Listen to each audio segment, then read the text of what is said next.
Friends ഇന്ന് നമ്മളെ ration അരിൻ്റെ കൂടെ ഇതിങ്ങോട്ട് കഴിച്ചാണ്ടല്ലോ അടിപൊളിയായിട്ട് ഒരു കറിൻ്റെ വേറൊരു ആവശ്യം തന്നെ വരുന്നില്ല. ഈ തോരൻ ഒന്ന് ട്രൈ ചെയ്ത് നോക്കൊണ്ടിട്ടോ. സ്കിപ്പ് ചെയ്യാതെ കാണാൻ അതിൽ വെറൈറ്റിക്ക് ഒരു സാധനം കൂടെ ചേർക്കണുണ്ട്, അപ്പോഴുള്ള മനസ്സിലാവാം കേട്ടോ. അതുകൊണ്ട് തന്നെ കുട്ടികൾക്കൊക്കെ ഇഷ്ടമാവും. അപ്പോൾ ആവശ്യത്തിനുള്ള വാഴക്കൂമ്പ് റെഡിയാക്കി വെച്ചിട്ടുണ്ട്, അരിഞ്ഞെടുത്തിട്ട് അതിലേക്ക് ഒരു പിടി തേങ്ങ ചേർത്തിട്ടുണ്ട്. പിന്നെ മുളകും എരിവിന് ആവശ്യമായിട്ടുള്ള മുളക് എടുത്തിട്ടുണ്ട് കേട്ടോ. അത് നിങ്ങളെ എരിവിന് ആവശ്യത്തിന് നിങ്ങൾക്ക് ചേർക്കാം. ഞാനിത് വീട്ടിൽ തന്നെ ഉണ്ടായ മുളകാണ്. അപ്പോൾ ഇതാണ് ആ സാധനം കേട്ടോ, മുട്ട. ഇതുകൊണ്ടാണ് കുട്ടികൾക്ക് നല്ല ഇഷ്ടമാവും പറയുന്നത്. വാഴക്കൂമ്പ് അതൊന്നും തോന്നിയില്ല. പിന്നെ മഞ്ഞൾപ്പൊടി എടുത്തിട്ടുണ്ട് ആവശ്യത്തിന്. അപ്പോൾ നമുക്കിതൊന്ന് വൃത്തിയാക്കിയെടുക്കാം. പിന്നെ ആരും സ്കിപ്പ് ചെയ്യാതെ കാണാം കേട്ടോ, എങ്ങനെ ഇത് റെഡിയാക്കണമെന്ന്. അടിപൊളി ടേസ്റ്റാണ്. പിന്നെ സബ്സ്ക്രൈബ് ചെയ്യാൻ മറക്കണ്ട. സബ്സ്ക്രൈബ് ചെയ്ത് സപ്പോർട്ട് ചെയ്തോളൂ കേട്ടോ. അപ്പോൾ നല്ല നല്ല വീഡിയോസൊക്കെ നിങ്ങൾക്ക് കാണാൻ കഴിയുന്നതാണ്. ഇങ്ങനെ വൃത്തിയാക്കി എടുത്തിട്ടുണ്ട് കേട്ടോ. അപ്പം ഞാനൊരു നെക്സ്റ്റ് ഫീൽ കിട്ടാൻ വേണ്ടിയിട്ട് അമ്മിമ അരച്ചെടുക്കുകയാണ് കേട്ടോ. തേങ്ങ അമ്മിമ അരച്ചെടുക്കുമ്പോൾ നമുക്കൊരു നൊസ്റ്റാൾജിക് ആണല്ലോ. അപ്പോൾ അത് അമ്മിമ റെഡിയാക്കി എടുക്കുകയാണ്.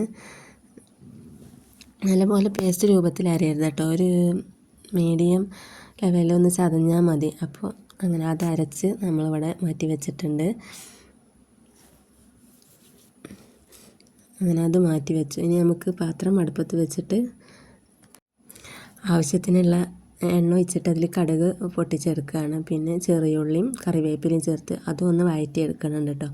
പിന്നെ ഞാൻ കുക്കറിൽ വേവിച്ചാൻ വെച്ചിട്ടുണ്ട് കേട്ടോ നമ്മളെ വാഴക്കൂമ്പ്. ഉപ്പ് ചേർത്തിട്ട് അതങ്ങനെ വേവാൻ വെച്ചിട്ടുണ്ട്. അപ്പോൾ അത് ഒരു ഭാഗത്ത് വേവണുണ്ട് കേട്ടോ. അത് വേകുമ്പോൾ നമുക്കിത് റെഡിയാക്കിയെടുക്കാം. അതിലേക്ക് മഞ്ഞൾപ്പൊടിയും ചേർത്തു.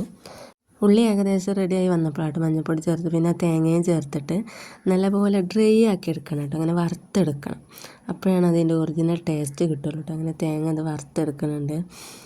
പച്ചമുളകും തേങ്ങയും കൂടി അരച്ചെടുത്തതാണ്. പിന്നെ അതിലേക്ക് ഉപ്പ് കുറച്ച് ചേർക്കട്ടെ, കാരണം നമ്മൾ വാഴക്കൂമ്പിൽ ഉപ്പ് ചേർത്തതാണ്. അപ്പോൾ അത് സൂക്ഷിച്ചിട്ട് കുറച്ച് ഉപ്പ് ചേർക്കുക. അങ്ങനെ വാഴക്കൂമ്പ് ഏകദേശം ഇവിടെ റെഡിയായി വന്നിട്ടുണ്ട്. 5-6 വിസിൽ വരുവോളം ഞാൻ വെയിറ്റ് ചെയ്തിട്ടുണ്ട് കേട്ടോ, നല്ലപോലെ വെന്തോട്ടെ വിചാരിച്ചിട്ട്. അങ്ങനെ അപ്പോൾ ഇത് നല്ല ഡ്രൈ ആക്കി എടുക്കുക. പിന്നെ ഇതിൽ മുട്ട പൊട്ടിച്ച് വെച്ചിട്ടുണ്ട് കേട്ടോ ഞാൻ. അതിൽ വീഡിയോ മിസ്സായി പോയിട്ടുണ്ട്. അപ്പോൾ അത് നല്ലപോലെ ഡ്രൈ ആക്കി എടുക്കണം, അത് പ്രത്യേകം ശ്രദ്ധിക്കേണ്ട ഒരു കാര്യമാണ് കേട്ടോ. പിന്നെ അതിൽ വാഴക്കൂമ്പും ചേർത്ത് അതും നല്ലപോലെ ഡ്രൈ ആക്കി ഇങ്ങനെ വറുത്തെടുക്കണം കേട്ടോ. നല്ലപോലെ റോസ്റ്റ് ആക്കി ഇങ്ങനെ എടുക്കണം.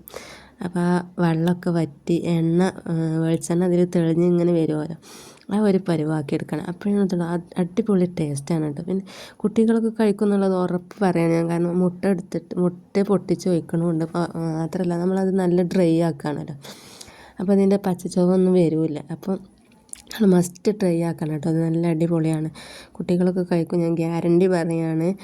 അപ്പോൾ പിന്നെ നമ്മളെ വയറിനൊക്കെ ആവശ്യമായിട്ടുള്ള ഫൈബർ കണ്ടൻറ്റിൻ്റെ ഒരു കലവറയാണ് കേട്ടോ നമ്മളെ ഈ വാഴക്കൂമ്പ് എന്ന് പറയുന്നത്. അപ്പോൾ ട്രൈ ചെയ്ത് നോക്കുക. അപ്പോൾ അടുത്ത വീഡിയോ ആയിട്ട് ഞാൻ വരുന്നത് വരെ ബായ്.